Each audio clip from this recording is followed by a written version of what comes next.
मशहूर Chinese philosopher Confucius ने कहा कि our greatest glory is not in never failing but in rising every time we fail. यानी हमारी सबसे बड़ी शान ये नहीं कि हम फेल ही ना हो, बल्कि ये है कि हम हर नाकामी के बाद वापस उठें।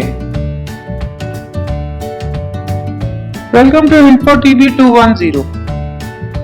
आज हम कुछ ऐसे लोगों के बारे में बात करेंगे जो जिंदगी में हजारों दफा फेल हुए, लेकिन इन्होंने हिम्मत नहीं हारी और मुसलसल कोशिश करने के बाद दुनिया में अपना नाम बनाया।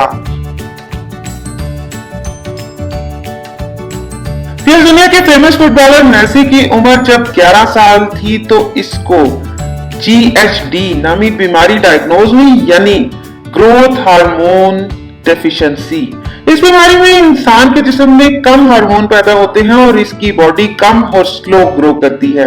मेसी के वालिदैन के माली हालात बहुत बुरे थे, इसलिए वो इसको लेकर अर्जेंटीना से स्पेन के शहर बार्सिलोना में आ गए। इस वक्त मेसी की उम्र सिर्फ 13 साल थी।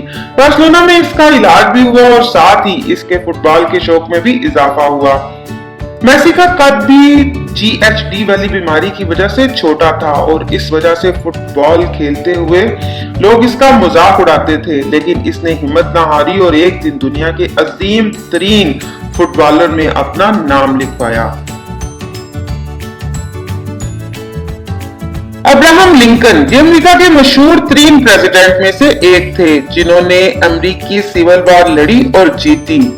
वो बचपन में इंतहाई गरीब थे और प्रेसिडेंट बनने से पहले इन्होंने 3 बिजनेस करने की कोशिश की, लेकिन तीनों नाकाम रहे। इसी तरह प्रेसिडेंट के लिए इन्होंने 7 दफा कैंपेन की और हर दफा नाकाम रहे, लेकिन आखिरकार 8वीं दफा प्रेसिडेंट बने और न सिर्फ कामयाबी हासिल की बल्कि अमेरिका के कामयाब तरीन प्रेसिडेंट भी कहलाए। आपने वॉल्ट डिज्नी के कार्टून और फिल्में तो सारी जिंदगी देखी होंगी, जैसे कि Mickey Mouse, Donald Duck, Cinderella, Simba, Aladdin, Mulan, Rapunzel, Moana वगैरह। लेकिन क्या आप जानते हैं कि वॉल्ट डिज्नी को एक मशहूर अखबार ने जॉब से इसलिए निकाल दिया था कि तुम इमेजिनेटिव नहीं हो और कुछ नया नहीं सोच सकते। वॉल्ट डिज्नी ने हिम्मत नहीं हारी और ऑसवाल्ड द लकी रैबिट नामी कैरेक्टर बनाया, जो कि बहुत कामयाब हुआ, लेकिन जल्द ही ऑसट के राइट्स लीगली इससे छीन लिए गए। इस हार के बाद वापसी पर डिज्नी ने ट्रेन में बैठे बैठे मिकी माउस बनाया, जो कि दुनिया का मशहूर तरीन कार्टून कैरेक्टर बन गया। अब डिज्नी कंपनी के बनाए गए कार्टून देखकर पूरी दुनिया के बच्चे और बड़े एंजॉय करते हैं। माइकल जॉर्डन बास्केटबॉल की दुनिया के अजीम तरीन खिलाड़ियों में एक नाम माइकल जॉर्डन का आता है, लेकिन हैरत की बात यह है कि जॉर्डन को इसके हाई स्कूल की बास्केटबॉल टीम से निकाल दिया गया था कि इसको बास्केटबॉल खेलने के ट्रिक नहीं आते। इसके अलावा इसको बास्केटबॉल में छोटे कद की वजह से काफी तनकीद बर्दाश्त करना पड़ी, लेकिन जॉर्डन ने हिम्मत नहीं हारी और कोशिश जारी रखी। इसी दौरान कुदरत ने भी इसकी मेहनत का फल दिया और इसका कद बढ़ना शुरू हो गया, क्योंकि 6 फुट 6 इंच तक पहुंचा और फिर आहिस्ता आहिस्ता बास्केटबॉल में जॉर्डन का नाम मशहूर होने लगा और आज इसको बास्केटबॉल की हिस्ट्री का सबसे कामयाब प्लेयर समझा जाता है, जिसकी लाइफ पर कई मूवीज, डॉक्यूमेंट्रीज और किताबें लिखी जा चुकी हैं। सुनिचिरो होंडा ने एक दफा टोयोटा कंपनी में जॉब के लिए अप्लाई किया था, लेकिन वहां इसको जॉब नहीं मिल सकी थी। इसने अपनी पहली कंपनी बनाई, लेकिन वो इतनी कामयाब ना हो सकी और वर्ल्ड वॉर 2 में एक US बम्बर प्लेन ने इसके मैन्युफैक्चरिंग प्लांट पर बम गिराए तो वो मुकम्मल तबाह हो गई। इसने अपनी कंपनी का बचा कुचा स्क्रैप टोयोटा वालों को बेच दिया, लेकिन इसने हिम्मत ना हारी और कुछ अरसे के बाद इसने एक और छोटी सी कंपनी बनाई, जो कि आज होंडा इंक के नाम से मशहूर है और पूरी दुनिया में इसके बाइक, गाड़ियां और दूसरी चीजें चलती हैं।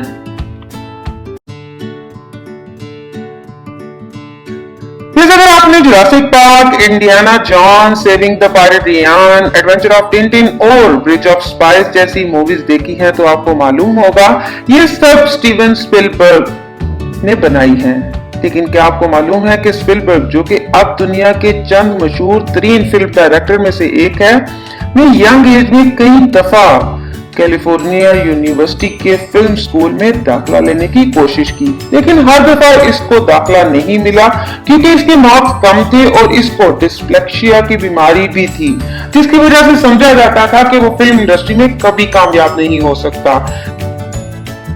लेकिन इसने हिम्मत नहीं हारी, सख्त मेहनत की और आज वो दुनिया के मशहूर तरीन फिल्म साजों में से एक है। फिर अगर आपने रैम्बो, रॉकी, एक्सपेंडेबल, कोबरा, क्लिफहैंगर और इस जैसी दूसरी फिल्में देखी हैं तो आप सिल्वेस्टर स्टैलोन, जिसको जॉन रैम्बो के नाम से भी जाना जाता है, जरूर जानते होंगे, जो कि हॉलीवुड के एक मशहूर तरीन अदाकार माने जाते हैं। लेकिन स्टैलोन की जिंदगी इतनी आसान नहीं थी।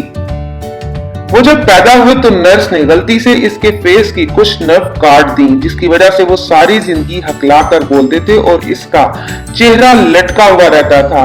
बचपन में एक बीमारी की वजह से इसकी हड्डियां बहुत कमजोर हो गई। इसको फिल्मों में एक्टिंग का शौक था, लेकिन इसके हकलाने की और लटके हुए चेहरे की वजह से इसको छोटे छोटे साइड रोल मिलते, लेकिन कोई भी इसको मेन रोल में नहीं लेता था। वो इतना गरीब हो गया कि इसके पास रहने को घर भी नहीं था और वो एक ट्रेन स्टेशन पर सोकर रात गुजारा करता था। फिर इसने खुद एक फिल्म लिखी और स्टूडियोज के पास ले गया कि वो इसके स्क्रिप्ट पर फिल्म बनाए, लेकिन इसकी एक ही शर्त होती कि इस फिल्म का हीरो वही होगा। स्टूडियोज वालों ने इसको भारी पैसों की ऑफर की कि वो फिल्म की कहानी इनको बेच दे, लेकिन इसको हीरो के रोल में वो कास्ट नहीं कर सकते।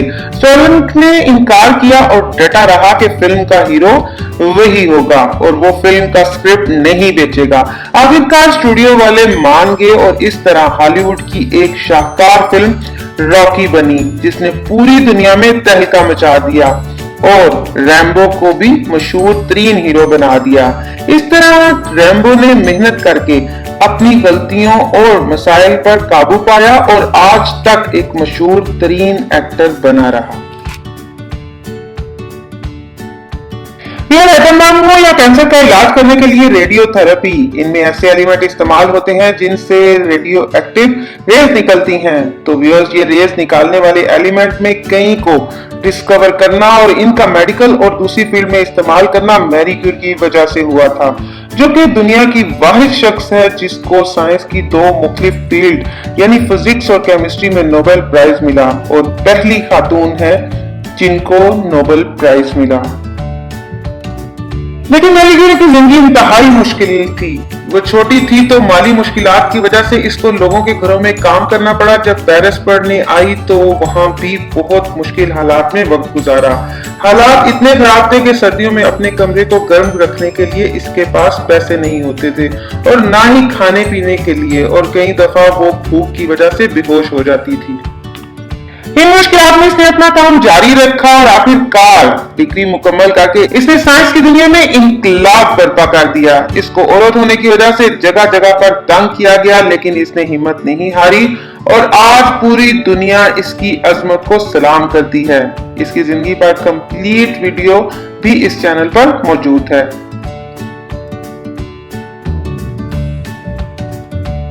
आज तकरीबन हम सब के पास कंप्यूटर मौजूद है या फिर हम मोबाइल यूज करना जानते हैं। क्या आप जानते हैं कि आज से तकरीबन 300 साल पहले पैदा होने वाली एडा लवलेस वो खातून थी जिसकी इस वक्त दी गई थ्योरीज को इस्तेमाल करके 200-300 साल बाद कंप्यूटर बनाए गए। लेकिन एडा की जिंदगी भी इतनी आसान नहीं थी। इसकी पैदाइश के 2 माह बाद ही इसके पेरेंट्स में सेपरेशन हो गई और इसको इसकी वालिदा ने पाला। बचपन में इसकी हेल्थ अक्सर खराब रहती थी, खासतौर पर 8 साल तक पहुंचते हुए इसे इतनी शदीद माइग्रेन की दर्द होती कि वो अंधी हो जाती और चीखती चिल्लाती रहती। 13 साल की हुई तो इसको खसरा या मीजल की बीमारी लग गई और साल या इससे भी ज्यादा अरसे के लिए वो बेड रेस्ट पर चली गई और जब उठी तो बहुत कमजोर थी और क्लचेस पर आ गई। इन सब मुश्किलात के बावजूद इसने अपनी पढ़ाई जारी रखी और एक बहुत मशहूर मैथमेटिशियन बनी और कई थ्योरी भी पेश की। एडा की थ्योरी इस वक्त शायद ही किसी को समझ आई हो और इसके तकरीबन 200 साल बाद लोगों ने इसकी थ्योरीज की मदद से कंप्यूटर प्रोग्रामिंग की बुनियाद रखी, जिनमें लूप्स और इस तरह की चीजें इस्तेमाल हुई।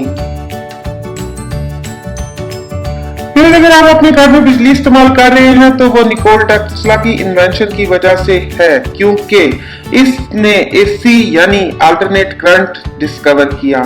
इसके मुखालिफ, जिसके बारे में हम पहले बात कर चुके हैं, थॉमस एडिसन, जिन्होंने इलेक्ट्रिक बल्ब इजाद किया था, इन्होंने डीसी यानी डायरेक्ट करंट इजाद किया था। टेस्ला और एडिसन एक दूसरे के बहुत बड़े मुखालिफ थे, की वजह से आज हमारे घर रोशन है। मुश्किल थी टेस्ला की जिंदगी भी एडिसन की तरह बहुत मुश्किल थी। बिजली के मौजब टेस्ला जिस रात पैदा हुए, इस रात शदीद तूफान आया हुआ था और बिजली गरज रही थी।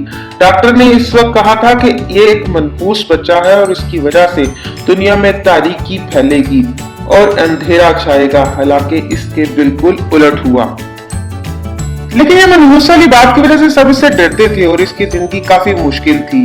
जब वो 7 साल का हुआ तो इसका भाई एक एक्सीडेंट में मारा गया, जिसका टेस्ला के ऊपर बहुत गहरा असर हुआ और इसको दिमागी मसला पैदा हो गया, जो कि इसकी आखिरी जिंदगी तक साथ चला। वो कहा करता था कि इसको वियन दिखाई देते हैं। लोगों ने समझा कि वो पागल हो चुका है और इसकी बातों का कभी यकीन नहीं किया।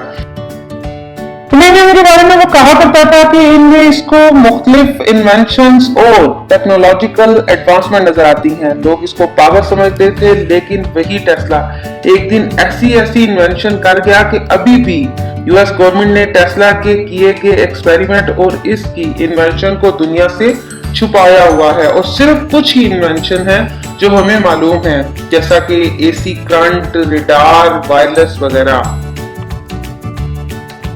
तो इस यकीन के साथ कि आज की वीडियो देखने के बाद आप कभी हिम्मत नहीं हारेंगे और अपनी जद्दोजहद जारी रखेंगे। शुक्रिया। अगर आपको हमारी ये वीडियो पसंद आई हो तो इसको लाइक, शेयर, सब्सक्राइब करें और अगर आपके जहन में कोई सवाल है तो कमेंट लिखकर आगाह करें। शुक्रिया।